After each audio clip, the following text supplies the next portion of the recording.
Assalamualaikum warahmatullahi wabarakatuh.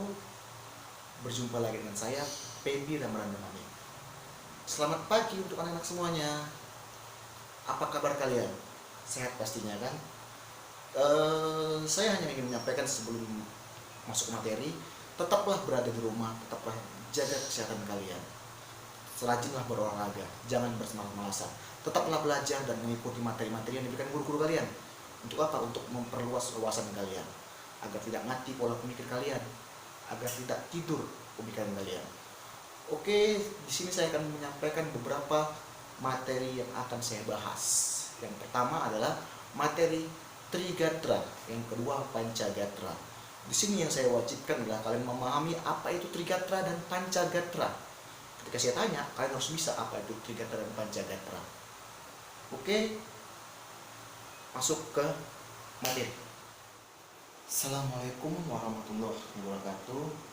Baik, kita masuk ke pertemuan ketiga dengan materi aspek Trigatra dan Pancagatra dalam Nusa Nusantara. Sebelumnya ya kita lihat dengan keadaan COVID-19 di sini, kita hanya bisa menyampaikan materi lewat video dan file-file berupa muka dan yang lainnya. Oke, di sini saya akan menyampaikan materi di pertemuan ketiga. Seperti yang saya bilang tadi, aspek Trigatra dan Pancagatra dalam wawasan Nusantara. Salah satu tujuan wawasan Nusantara adalah terwujudnya kesatuan aspek kehidupan nasional. Oke, di dalam aspek kehidupan nasional tersebut terdapat aspek alamiah dan aspek sosial. Apa itu aspek alamiah? Apa itu aspek sosial? Aspek alamiah adalah yang tergantung dalam yang tercermin dalam Trigatra, sedangkan aspek sosial yang tercermin dalam Pancagatra. Oke. Apakah Trigatra dan Pancagatra itu? Trigatra merupakan aspek alamiah yang terdiri dari penduduk, sumber daya alam, dan wilayah atau geografi. Sedangkan Pancagatra adalah aspek sosial, politik, ekonomi, dan sosial budaya, bahkan ideologi.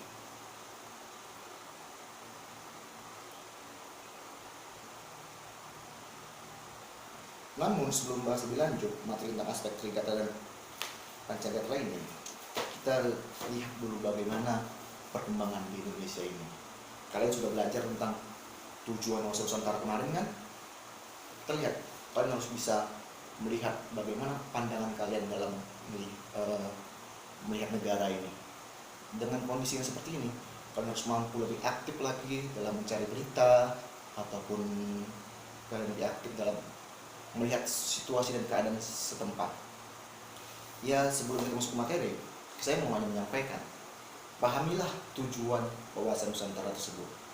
Kalian jangan memikirkan diri kalian sendiri, tapi pikirkanlah orang lain.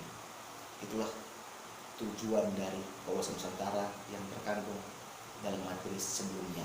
Oke, kita lihat aspek Trigatra wawasan Nusantara. Kalau buku kalian itu yang buku hijau halaman 191. Di sini ada aspek geografi atau aspek wilayah. Kalau di buku merah juga sini ada aspek Trigatra wawasan Nusantara, letak geografis dan bentuk geografis. Kalian pasti tahu Indonesia letak di antara dua benua dan dua samudra. Indonesia terletak pada 6 derajat lintang utara sampai 11 derajat lintang selatan, 95 derajat bujur timur sampai 141 derajat bujur timur. Yang di tengah-tengahnya terbentang garis ekuator, sehingga Indonesia mempunyai dua musim, yaitu musim hujan dan musim kemarau. Oke. Terus di buku hijau kita lihat luas wilayah suatu negara adalah luas daratan yang dapat meliputi luas daratan, lautan, landasan kontinen, dan ZEE yang pernah kita bahas di materi-materi sebelum-sebelumnya. Apa itu ZEE? Zona ekonomi eksklusif, bagaimana perdagangan di lautan dan lain-lain. Oke, kita masuk ke poin kedua. Kita jelaskan sedikit tentang aspek wilayah. Lokasi dan posisi geografis suatu negara dapat juga memberikan gambaran tentang bentuknya baik ke dalam dan bentuknya keluar. Bentuk ke dalam menunjukkan corak, isi, dan tata susunan wilayah negara, sedangkan bentuk luar menentukan situasi dan kondisi lingkungan serta hubungan timbal balik antara negara dan lingkungannya.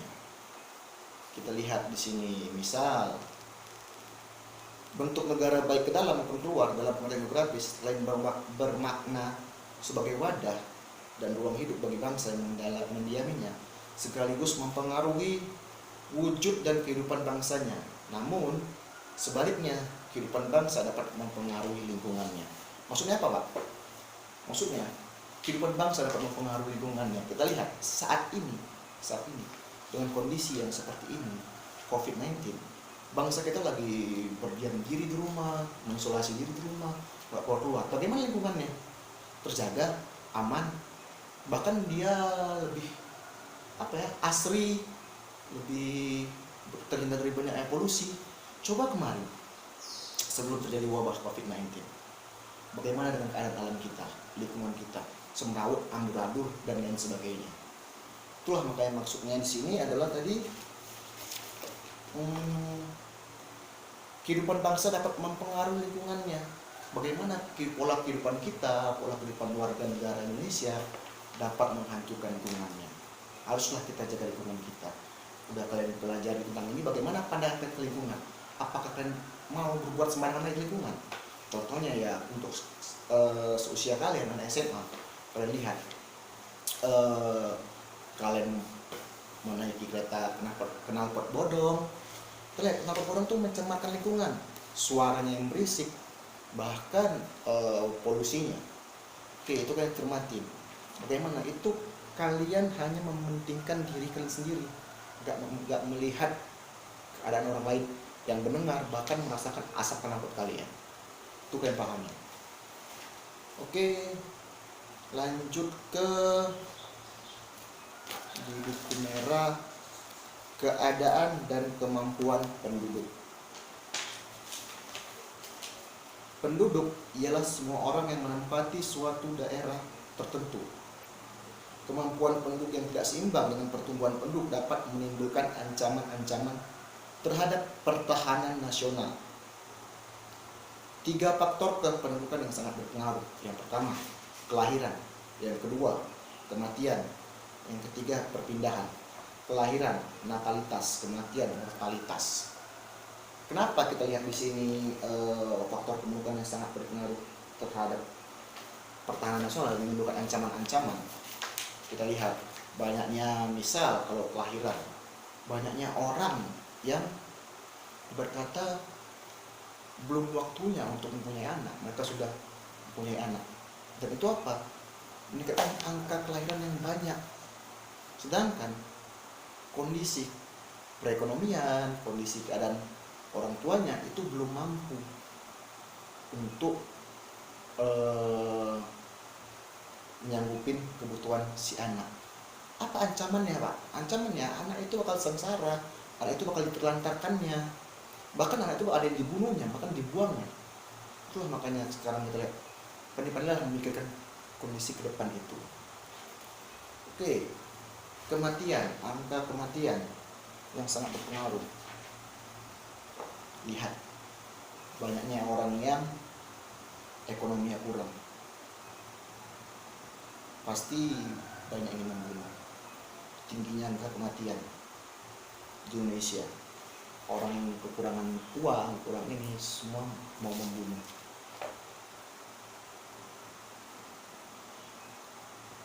Perpindahan, migrasi. Kenapa dia termasuk ancaman? Migrasi termasuk ancaman. Kalian lihat sendiri. Misal dia dari, kalau kita kenal di Medan ini, orang pergi ke Jakarta, orang Jakarta mengenal orang Medan itu pencopet, jahat-jahat dan sebagainya. Padahal nggak semua seperti itu. Kenapa migrasi atau perpindahan termasuk ancaman? Karena orang udah berbeda tentang suatu daerah tersebut. Mereka memikir, ini jahat orang ini, makanya mereka menghindari. Dan kadang orang yang baik kalah dengan orang yang jahat. Contoh, kita bermigrasi dengan niat yang baik, tapi ada juga orang bermigrasi dengan niat, di Jakarta orangnya kaya-kaya, misalnya untuk diperalat, misalnya untuk dirampok, misalnya untuk diapain dan sebagainya. Sedangkan ada yang benar-benar untuk mencari pekerjaan, itulah bukannya sebagai ancaman. Sedangkan dia di kampung dia tidak mendapatkan apa-apa, sedangkan di sana, ketika dia di sana, dia nggak tahu harus ngapain. Itulah ancaman bagi daerah tersebut. Oke, keadaan dan kekayaan alam. Tunggu dulu, tapi sebelum masuk itu kita lihat di buku yang warna hijau. Ada nggak tentang penduduk? Ada, tapi sama dengan buku merah. Oke, kita lihat yang ke selanjutnya 3, keadaan dan kekayaan alam. Sifat unik kekayaan alam yaitu jumlahnya yang terbatas dan penyebarannya tidak merata, sehingga menimbulkan ketergantungan dari dan oleh negara dan bangsa lain. Bentuk sumber daya alam yang ada, bentuk sumber daya alam ada 2, yaitu dapat diperbarui dan tidak dapat diperbarui. Kalian pasti sudah tahu sumber daya alam apa yang tidak dapat diperbarui dan dapat diperbarui. Nanti ada pertanyaan untuk kalian. Sumber daya alam harus diolah atau dimanfaatkan dengan prinsip atau asas-asas sebagai berikut. 1. Asas maksimal. Artinya, sumber daya alam yang dikelola atau dimanfaatkan harus betul-betul menciptakan kemakmuran dan kesejahteraan. Sekali lagi, asas maksimal. Sumber daya alam yang dikelola dan dimanfaatkan harus betul-betul menciptakan kemakmuran dan kesejahteraan rakyat. 2. Asas lestari. Artinya, pengolahan sumber daya alam tidak boleh menimbulkan kerusakan lingkungan, menjaga keseimbangan alam. Dan yang ketiga, asas berdaya saing. Artinya bahwa hasil sumber daya alam harus bisa bersaing dengan sumber daya alam negara lain. Kita lihat yang pertama, sumber daya alam yang dikelola dan dimanfaatkan harus betul-betul menciptakan kemakmuran dan kesejahteraan rakyat. Apa yang coba kalian pikirkan? Coba, sumber daya alam apa? Bagaimana pertanian kalian? Bagaimana kayu kalian? Bagaimana emas kalian? Benar-benar dapat memakmurkan dan mensejahterakan rakyat enggak? Untuk saat ini 50-50 sih. 50-50. Kenapa? Dibilang memakmurkan sampai sekarang rakyat belum makmur. Dibilang susah juga enggak. Tapi ya gitu. Kenapa kalau kita bilang susah juga enggak? Ketika kita bilang susah, pemerintah masih mau bantu. Tapi kita bilang makmur, itu belum pas posisinya. Jadi 50-50. Untuk yang sumber daya yang dikelola dan dimanfaatkan harus betul menciptakan kemakmuran dan kesejahteraan. Kita sudah mengolah dan memikirkan dampaknya, bakal untung dan mensejahterakan daerah lain. Tapi dalam penjualannya, dalam memasarkannya, dalam perekonomiannya, itu lain cerita. Kita belum tahu. Bisa kalau yang dia memanfaatkan sumber daya tersebut untuk dipakai sendiri atau di sekitar daerah dia, itu bakal makmur daerah tersebut. Tapi kalau untuk dijual ke daerah lain, itu belum tentu makmur semuanya. Walaupun dia udah memikirkannya, tapi untuk ke daerah lain belum tentu. Yang kedua, asas lestari. Seperti saya bilang, sumber daya alam tidak boleh menimbulkan kerusakan lingkungan, menjaga keseimbangan alam. Contohnya kayak mana? Contohnya gini, ketika kalian menambang kayu atau membuat sawit dan sebagainya, sumber daya alam yang kalian buat itu untuk minyak dan sebagainya, kalian harus memikirkan dampak yang bakal kalian buat. Misal, ketika kalian punya kebun sawit, kan nggak mungkin kalian ketika udah selesai kalian bakar sawit itu, berapa kali panen sawit itu. Ketika dia udah nggak menghasilkan, apakah kalian harus bakar? Kalau kalian bakar, apa dampaknya ke negara? Apa dampaknya ke yang lain? Asapnya itu yang sudah pernah terjadi di Indonesia, polusi, dampaknya seluruh Indonesia, seluruh daerah di Indonesia kena. Itu yang harus kalian pikirkan. Ketika kalian punya ladang, punya sawit, apakah harus kalian bakar? Bagaimana cara memusnahkannya selain itu? Itu yang harus kalian pikirkan. Maka di sini dia terjelas, sumber daya alam tidak boleh menimbulkan kerusakan lingkungan, menjaga keseimbangan alam. Ketika kalian memanfaatkan sumber daya alam tersebut, jangan sampai merusak lingkungan dan jangan sampai merusak ekosistem yang lain. Oke, asas berdaya saing yang tadi saya bilang sudah sempat saya jelaskan. Sumber daya alam harus bisa bersaing dengan sumber daya alam negara lain. Misal, padi kalian yang kalian produksi pas nggak untuk kalian konsumsi? Banyak yang terjadi yang kalian konsumsi berbeda dengan yang kalian jual ke negara lain. Yang kalian konsumsi kualitasnya kualitas nomor 3, yang kalian jual ke negara lain kualitas nomor 1. Itu supaya kesetaraan daya saing untuk penjualan luar negeri. Sumber daya alam harus bisa bersaing dengan sumber daya alam negara lain, Pak. Bagaimana kita lihat dalam membuat sumber daya alam itu kualitasnya bagus. Makanya itu banyak di negara kita yang kualitasnya jelek ke rakyatnya. Karena di sini kita lihat yang bagus-bagus kejual ke luar negeri. Kenapa? Karena banyak rakyat yang belum mampu mengkonsumsi sumber daya alam yang bagus-bagus untuk mereka konsumsi. Oke. 2, tadi yang pertama aspek Trigatra di 3 poin. Ingat di 3 yang saya jelaskan. Yang kedua, aspek Pancagatra wawasan Nusantara. Yang pertama, ideologi. Ideologi suatu negara diartikan sebagai building of principles atau prinsip yang menjadikan dasar suatu bangsa. Ideologi adalah pengetahuan dasar atau cita-cita. Ideologi merupakan konsep yang mendalam mengenai kehidupan yang dicita-citakan serta yang ingin diperjuangkan dalam kehidupan nyata. Maksudnya apa, Pak? Kenapa ideologi masuk kemari, Pak? Apa sih ideologi negara kita? Kita sambung terus. Kenapa, Pak, ideologi kita disebut ideologi Pancasila? Karena di dalam Pancasila tergantung nilai-nilai leluhur yang tercermin dalam poin-poin Pancasila tersebut.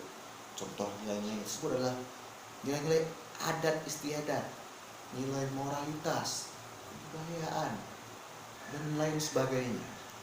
Kalian lihat di kelima poin Pancasila udah pernah kita bahas di pertemuan semester pertama makna Pancasila. Pasti kalian sudah paham bagaimana nilai-nilai Pancasila yang terkandung dalam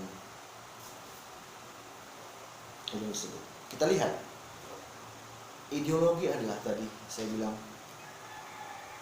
pengetahuan dasar atau cita-cita. Cita-cita bangsa Indonesia kita lihat tercermin dalam Pancasila. Bagaimana Indonesia itu bisa adil, makmur. Bagaimana dalam ketuhanan itu mereka nggak ada terpecah belah dan sebagainya. Itu yang diharapkan oleh bangsa Indonesia. Cita-cita kita harus kuat. Banyak lagi makna yang terkandung dalam Pancasila, nggak cukup waktu untuk menjelaskan tentang Pancasila lagi, udah berkali-kali saya jelaskan. Oke, lanjut ke politik. Kehidupan politik dapat dibagi ke dalam 2 sektor, yaitu sektor masyarakat yang memberikan input atau masukan, dan sektor pemerintah yang berfungsi sebagai output keluar. Sistem politik yang diterapkan dalam suatu negara sangat menentukan kehidupan politik di negara yang bersangkutan. Upaya bangsa Indonesia untuk meningkatkan ketahanan di bidang politik adalah upaya mencari keseimbangan dan keserasian atau keluaran dan masukan berdasarkan Pancasila dan merupakan pencerminan dari demokrasi Pancasila. Kita lihat di poin yang di sini, upaya bangsa Indonesia untuk meningkatkan ketahanan di bidang politik adalah upaya mencari keseimbangan, keserasian antara keluaran dan masukan. Kita lihat demokrasi Pancasila. Menurut kalian sendiri, demokrasi ini Pancasila udah adil apa enggak? Bagaimana sistem politik di Indonesia? Berantakan, bagus, atau dan lainnya? Di sini mereka di aspek Pancagatra ini, pandangan masing-masing ini, kita harus bisa melihat dan tetapkan di bidang politik ini bagaimana dia harus bisa menerima masukan dari yang lain-lainnya. Agar apa? Agar terciptanya keserasian dan keselarasan. Kalau udah serasi dan selaras, itu insya Allah semuanya itu bakal berjalan bagus, walaupun masih amburadul. Tapi kita akui kalau menurut udah keserasian, udah dia saling menyatu dan menerima pendapat orang lain, pasti bakal bagus setelah terjadi. Contoh kita lihat pemilu bagaimana pemilu, bagaimana kampanye. Kalian sendiri yang memperhatikan, kalian sendiri yang menilai tentang sistem politik Indonesia. Kalian sudah pasti paham tentang sistem politik Indonesia. Oke, lanjut ke ekonomi. Yang poin ketiga dari Pancagatra itu yang 5 kan? Trigatra 3. Ingat, Pancagatra 5, Trigatra 3. Ini poin ketiga dari Pancagatra. Ekonomi kerakyatan harus menghindari free fight liberalisme, etatisme, dan tidak dibenarkan adanya monopoli. Struktur ekonomi dimantapkan secara seimbang dan selaras antar sektor. Pembangunan ekonomi dilaksanakan bersama atas dasar kekeluargaan. Pemerataan pembangunan dan hasil-hasilnya harus dilaksanakan secara selaras dan seimbang antar wilayah dan antar sektor. Kemampuan bersaing harus ditumbuhkan dalam meningkatkan kemandirian ekonomi. Ketahanan di bidang ekonomi dapat ditingkatkan melalui pembangunan nasional yang berhasil, namun tidak dapat dilupakan faktor-faktor non teknis yang dapat mempengaruhi karena saling terkait dan berhubungan. Kita lihat di sektor ekonomi. Struktur ekonomi dimantapkan secara seimbang dan selaras antar sektor. Pembangunan ekonomi dilaksanakan bersama atas dasar kekeluargaan. Di sini juga kita lihat bagaimana Menteri Ekonomi selalu memantau bagaimana perkembangan uang di Indonesia, bagaimana perkembangan perdagangan Indonesia, bagaimana ekspor dan impor. Apakah berlebih ekspor, apakah berlebih impor? Kita harus melihat, orang itu juga harus melihat. Makanya harus ada keseimbangan. Nggak bisa ekspor lebih tinggi, impor lebih naik, impor lebih turun. Nggak bisa, harus ada seimbang antara ekspor dan impor. Makanya mereka memikirkan bagaimana cara keseimbangan antara ekspor dan impor. Makanya diselesaikan dengan asas kekeluargaan. Mereka mencari jalan, mereka berunding, demokrasi. Bagaimana caranya menyelesaikan masalah ini? Kita harus bisa menyelesaikan masalah ini. Kalau enggak, Indonesia bakal krisis. Itulah Menteri Perekonomian. Dengan caranya, dengan tindakannya bagaimana kita nggak tahu. Kita hanya menerima dan menilai. Makanya kita lihat intinya di sini mereka harus menyimbangkan perekonomian tersebut. Kembali lagi dengan saya Peggy. Intinya ketika ingin mengembangkan perekonomian Indonesia, kita harus memikirkan antara keseimbangan dan keselarasan. Kenapa kita harus seperti itu? Kita lihat aja bagaimana kalau tidak seimbang tentang ekspor dan impor akan terpuruk perekonomian kita. Masa iya kita mau dikuasai oleh orang asing, dan orang asing juga nggak mau dikuasai oleh kita? Ada timbal balik keseimbangan. Makanya itu menteri harus benar-benar berpikir bagaimana membuat keseimbangan itu. Dengan cara apa? Dengan cara demokrasi, kekeluargaan, dan kebermusyawarah. Itulah dia tentang perekonomian itu. Oke, kita masuk ke poin keempat, sosial budaya. Sosial budaya dapat diartikan sebagai kondisi dinamika budaya bangsa yang berisi keuletan untuk mengembangkan kekuatan nasional dalam menghadapi dan mengatasi ancaman, tantangan, halangan, dan gangguan, atau disingkat ATHG. Oke. Apa ATHG? Kita ulangin. Ancaman, tantangan, halangan, dan gangguan, baik dari dalam maupun dari luar, baik yang langsung maupun yang tidak langsung, yang membahayakan kelangsungan hidup NKRI. Berdasarkan Pancasila, Undang-Undang tahun 1945, esensi ketahanan budaya adalah pengaturan dan penyelenggaraan kehidupan sosial budaya. Dengan demikian, ketahanan budaya merupakan pengembangan sosial budaya di mana setiap warga masyarakat dapat mengembangkan kemampuan pribadi dengan segenap potensi berdasarkan nilai-nilai Pancasila. Bagaimana ancamannya? Kita lihat banyak budaya-budaya yang diakui oleh warga negara lain. Contohnya kemarin apa yang diakui oleh Malaysia? Kalian harus tahu sendiri. Banyak lagi yang negara lain coba mengambil budaya-budaya kita. Itulah ancaman yang terjadi di sosial budaya. Maka di sini ada kita lihat tadi, ancaman, tantangan, halangan, dan gangguan. Apa tantangannya? Banyak orang yang memiliki potensi tapi nggak mau mengembangkan potensinya. Itulah tantangan setiap warga negara Indonesia.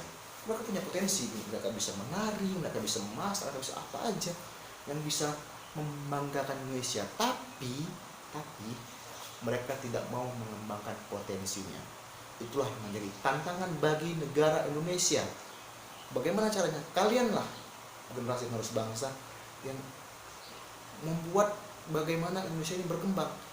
Ubah pola pikir kalian, ubah mindset kalian bahwasanya saya memiliki potensi, saya bisa, saya bakal mampu menghadapi berbagai ancaman dan tantangan itu.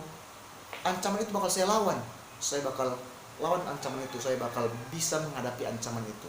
Saya harus keluar dari zona nyaman saya. Itu harus kalian lihat. Itu poin kelima. Itu poin keempat, lebih tepatnya. Poin keempat. Kalian cari sendiri apa itu sosial budaya. Sedikit sudah saya jelaskan tadi kan. Yang kelima, poin terakhir dalam Pancagatra, pertahanan dan keamanan. Pertahanan dan keamanan diartikan sebagai kondisi dinamika kehidupan pertahanan dan keamanan bangsa Indonesia yang berisi keuletan dan ketangguhan, yang mengandung kemampuan mengembangkan kekuatan nasional dalam menghadapi dan mengatasi ATHG.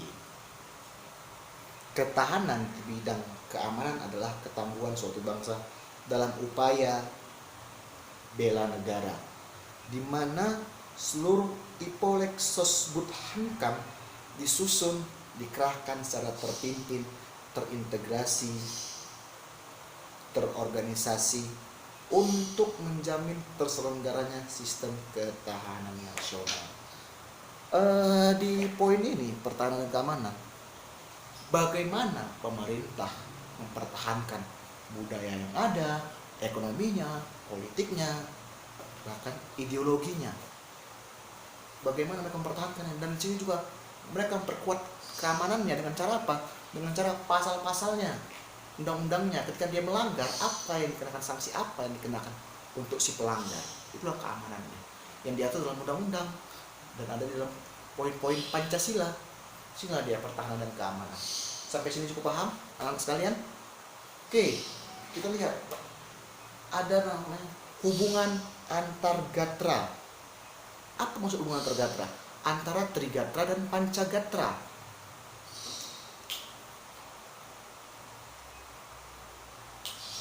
Terdapat hubungan timbal balik yang erat yang dinamakan korelasi dan interdependensi. Artinya adalah sebagai berikut.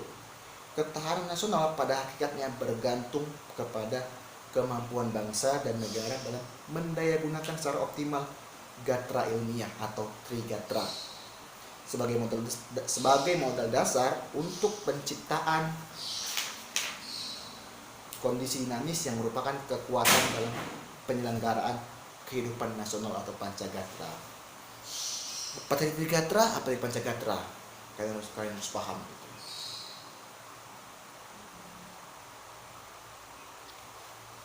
Oke. Di sini ada saya ingin bertanya kepada kalian. Nanti saya akan buat pertanyaan untuk kalian dan kalian harus jawab. Oke, sekian dari materi hari ini.